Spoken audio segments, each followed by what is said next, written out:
Marc Wageber, on va parler aujourd'hui de Charles de Coster. Et moi, ma première réflexion, c'est que c'est quelqu'un qui, en fait, de son vivant, apparemment, n'a pas eu de succès, extrêmement peu. D'ailleurs, il est mort, je ne vais pas dire dans le dénuement, mais enfin, certainement pas très très riche. Il a été enterré vaille que vaille, et ce n'est que 15 ans après sa mort que tout d'un coup on s'est aperçu qu'il avait fait une œuvre qui est peut-être la plus importante de tout ce que les auteurs belges ont actuellement disséminé dans l'Europe et même dans le monde. De Coster, en 1867, publie un livre tout à fait révolutionnaire, on pourrait dire, et que je considère, moi, comme le premier roman francophone de l'histoire de la littérature et de la langue française. C'est un livre qui bouge, qui fait bouger tous les repères. En 4 volumes, hein? Ou à 5 livres, il y a 5 livres. Et évidemment, ce texte est tellement génial, mais tellement différent, tellement surprenant, que les gens ne savent trop qu'en faire. Bon, Victor Hugo envoie quand même une lettre polie, il faut reconnaître, mais même lui est un peu perturbé. Et tout le monde se dit, qu'est-ce que c'est que ce monstre qui n'écrit pas dans un français classique, qui mélange tous les genres. Et donc il meurt dans le, je ne dirais pas dans le dénuement, mais il meurt dans le désespoir de ne pas avoir été reconnu. Il est quand même enterré par ses amis. Il n'a jamais été dans la misère, puisqu'il avait un petit boulot d'archiviste. Bon. Et ce qui est très étrange, c'est qu'en fait la reconnaissance va même plus vite que vous ne le dites. C'est qu'au moment où Le Monnier est consacré comme maréchal des lettres belles, c'est-à-dire quand même 1083, la nouvelle génération et Le Monnier vont considérer que justement De Coster est le modèle de ce qu'il faut faire. Dans la préface du hibou, on a tout sauf un texte rationnel expliquant les choses, tout s'y trouve, mais à travers des images, des rigolades et des allusions. J'ai lu quelque part, je vous interromps, que le miroir et le hibou, ça remonte évidemment dans les années 1500, mais qu'on peut traduire ça comme toi bourgeois, regarde-toi avant de faire des commentaires, en gros, je t'emmerde. J'ai lu ça textuellement. Oui, mais fondamentalement, il dit là-dedans, à travers le nom du personnage central, que ce personnage central et son récit seront à la fois une farce, oui, et en même temps une tragédie philosophique, un combat pour la liberté de l'esprit et pour la résistance. Quand on voit son parcours, ouais. Parlons-en un petit peu quand même, bon, il est né, ou il a vécu en tout cas sa jeunesse en Allemagne. Hein. Ben, c'est-à-dire que son père travaillait pour le cardinal archevêque de Munich, mais son père est mort à 4 ans.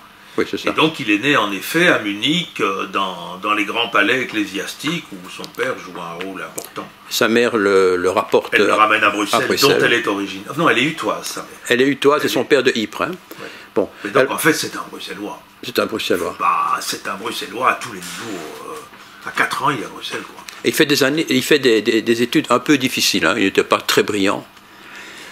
Et il finit dans... Ben, il n'était pas très assidu. Non. Il aimait beaucoup les clubs d'étudiants, toutes ces associations drôlatiques. Enfin. Voilà.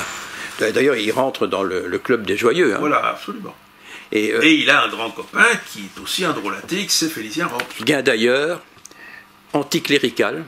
Bon, à l'ULB, il y a de quoi. Il y a de quoi, surtout. C'était le début de l'ULB, non? Oui, oui, tout à fait. Voilà. Anti-bourgeois, bien sûr, et franc-maçon. Tout à fait. Bon. Et là, il rencontre des gens comme Fernand Blum, Joseph Bracops, Antoine Dansat, enfin tous des gens qui plus tard feront... Qui feront la Belgique. Du 19e siècle. Et pourtant, il n'émerge pas. Non, parce que ce qu'il fait est tellement énorme. Il faut quand même imaginer ce que représente pour un lecteur de littérature française, de langue française au 19e siècle, ce machin. Ouais. C'est un bazar qui correspond à aucune règle. Un foutoir, quoi, un foutoir. Oui, mais ce n'est pas un foutoir. Oui. C'est admirablement fait. Mais ça met par terre toutes les règles du bon goût, de la bonne construction. On peut comparer avec Don Quichotte et Sancho Panza? Quelque part, oui. Est-ce qu'on peut dire, en fait, que c'était une sorte de caricature littéraire du monde de Bruegel? Je ne sais pas si on peut dire caricature. C'est une amplification. Ces personnages sont quand même comme ceux de Bruegel, très... Dans les rondes de Bruegel, on voit ce genre de personnages. C'est une amplification, puisqu'il y a 500 pages, drôlatique et tragique. Parce que il y a les scènes de bombance chez Bruegel, mais il y a quand même aussi la pie sur le gibet. Et puis il y a Bosch. Le massacre des innocents. Donc, oui, mais les Espagnols n'étaient pas tendres. Hein. Non, mais comme chez Bruegel, De Coster montre la puissance de vie de cette population, de nos ancêtres, et en même temps leur esprit de résistance et la tragédie qu'ils ont vécue avec les Espagnols de Philippe II. On ne pouvait pas parler évidemment des grands auteurs belges du 19e sans parler de Coster, même si en fait on ne connaît de lui apparemment qu'un titre qui a émergé après sa mort, c'est bien vrai. Oui, enfin j'ai parlé tout à l'heure des légendes flamandes, mais quel est le problème? Ce type a fait un livre qui dépasse tous les autres, qu'il a écrit, et qui dans son siècle est un livre unique. C'est donc assez logique qu'on se focalise, sauf les chercheurs, sur celui-là et sur le livre plus que sur sa personne. Dans la littérature, il y a des cas comme ça, où en fait, un écrivain, même s'il en a écrit d'autres, il est l'auteur d'un livre. C'était le cas de Rodenbach. Hein. Ben oui, on en a parlé avec la morte. Voilà. Sauf que pour De Coster, malheureusement, c'est arrivé après sa mort.